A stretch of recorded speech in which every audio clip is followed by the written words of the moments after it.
about this for an idea? Counterinsurgency is finished. It's over. It's done. Now, when I say counterinsurgency is finished, I'm not saying that the United States won't do counterinsurgency again somewhere in the future, although it's hard to imagine where we might try to do this again. But I'm not saying that counterinsurgency won't happen again for the United States military at some point in the future. When I say counterinsurgency is finished, here is what I mean. I'm saying that the idea that counterinsurgency has worked as an operational method employed by strategy to achieve policy aims at a reasonable cost in blood and treasure in Iraq and Afghanistan. The idea that counterinsurgency worked, that idea is what is finished and what is dead and what is over. Let me explain what I mean when I say counterinsurgency, because there's a lot of different ways to go about countering an insurgency. But for the next 20 or 30 minutes of my talk, when I use this term counterinsurgency, here's what I mean. It basically centers around a couple of ideas. And the idea is that a counterinsurgent force like the American Army and Marines can put itself down on the ground in a foreign land somewhere where an insurgency is occurring.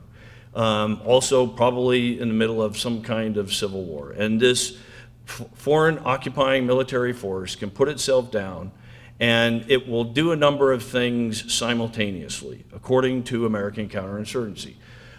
It will provide security to the local population.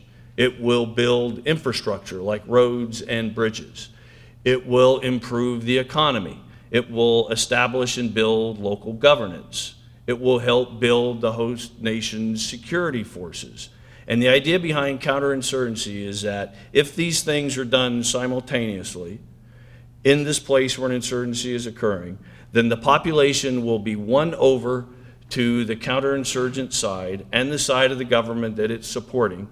The population will be separated from the insurgents, and then the insurgents can be easily tracked down and captured or killed. American counterinsurgency is basically the same thing as armed nation building.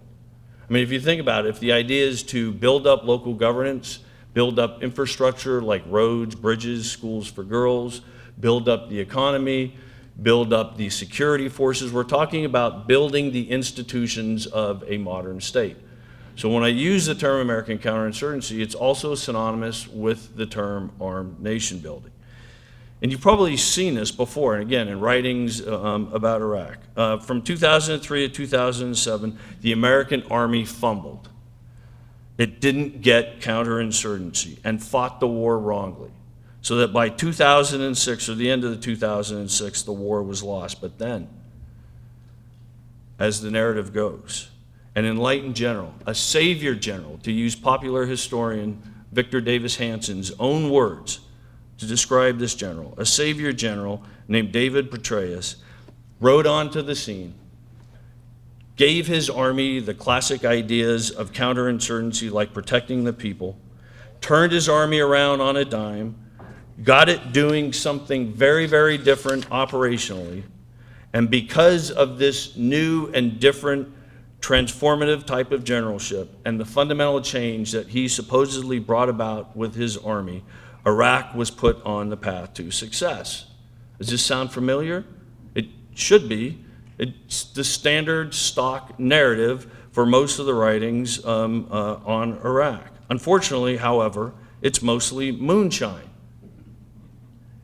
And I say this as a historian because when I say it's moonshine, what the primary evidence suggests or shows is that there was no significant change between General Petraeus and the general that came before him, General George Casey.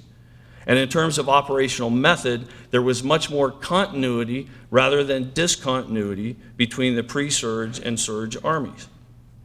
The reason for the lowering of violence in Iraq that started in the summer of 2007 had much more to do with other conditions on the ground, like the spread of the Anbar Awakening that later became the Sons of Iraq, which was the Greater Sunni Awakening against al-Qaeda in Iraq, That combined with the Shia militia decision to stand down their attacks against Iraqi civilians, and that combined with the other critical condition, which was basically the sectarian civil war that occurred in Iraq from 2005 to 2006, had separated mixed areas in places like Baghdad. It was those three conditions that were the primary cause of the lowering of violence that occurred by the end of 2007. But many folks have come to believe that it was an enlightened general who transformed his army and got it doing counterinsurgency correctly, and this was the main cause for the lowering of violence. It actually, the idea that the surge, along with the transformative effects of Petraeus, brought these other conditions along. That's the basic story, or that's the basic narrative. And this myth of the Savior General Petraeus in Iraq is premised on another myth from history, from the Vietnam War. And in that war, namely that General Creighton Abrams, when he took command from General Westmoreland in the summer of 1968, did basically the same thing that Petraeus did 40 years later. He turned the war around on a dime, got the American army doing counterinsurgency correctly, and thus, of course, according to Abrams' hagiographer, Lewis Sorley, made it a better war. More moonshine. In fact, again, if one consults the primary evidence, and when I say primary evidence, I mean the documents, the stuff of history that historians use that are in the archives. And with regard to Vietnam, I'm talking about message traffic between Westmoreland and his higher headquarters in Washington, D.C., for example. The guidance that Westmoreland or Abrams gave to his subordinate commanders. Operational records, command post reports. This is the kind of primary evidence that I'm talking about. If one consults this primary evidence, one sees a striking level of continuity between Abrams and Westmoreland, and between the operational method of the Army under Westmoreland, and then again the Army under General Abrams. In my view, the explanation for America's loss in Vietnam was not monster generals and stupid armies that didn't understand how to do counterinsurgency. Instead, the answer rests with a failure of grand strategy that should have realized early on that the war was unwinnable based on a moral and material price the American people were willing to pay.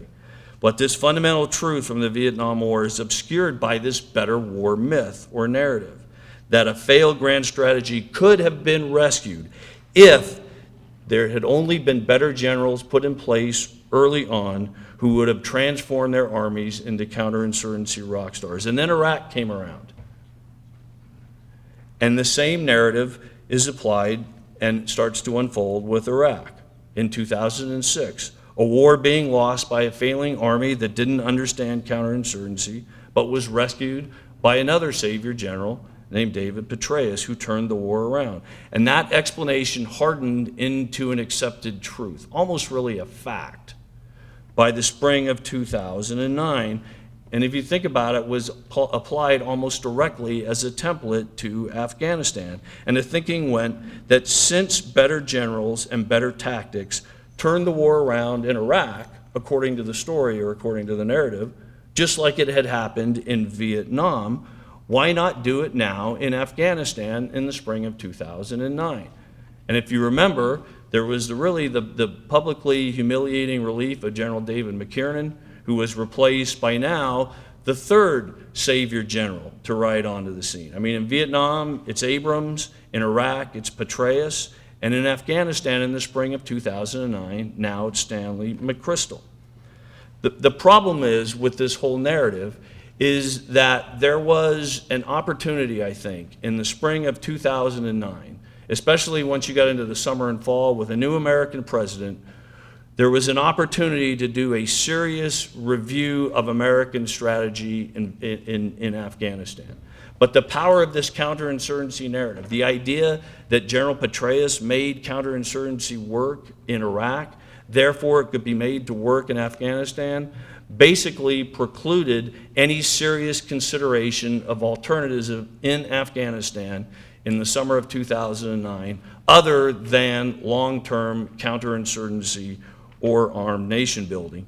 When I say American strategy has failed in Afghanistan, it's not that we in the American military haven't achieved tactical and operational successes. I mean, I can point to my own in West Baghdad in 2006 with Iraq, for example, but at some point in war, tactical and operational success are supposed to lead up to something greater. And I just don't see how that has happened in Afghanistan. And the reason why this narrative of counterinsurgency is important, I think, because it actually, yes, it's that the narrative says counterinsurgency worked in Iraq under Petraeus, but it's actually premised on a deeper idea. And the deeper idea is that it's not just that American counterinsurgency warfare works, it's that any kind of American war works.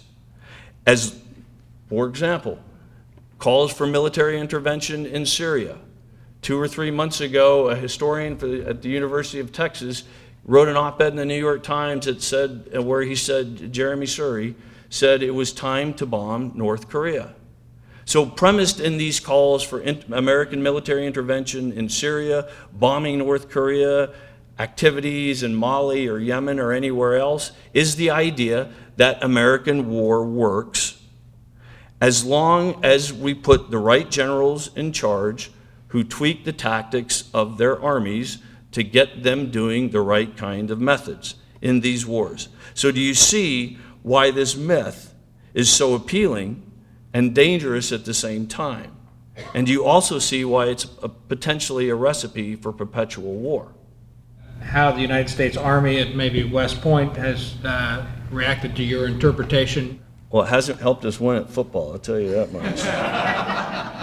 But by and large, and I'm proud of this, even though I think there's plenty of folks in the Army who have disagreed with what I've said, and certainly at West Point, I think that, that my Army still embraces the idea of professional dissent, and that's why I've been allowed to say and to speak on the things that I have been.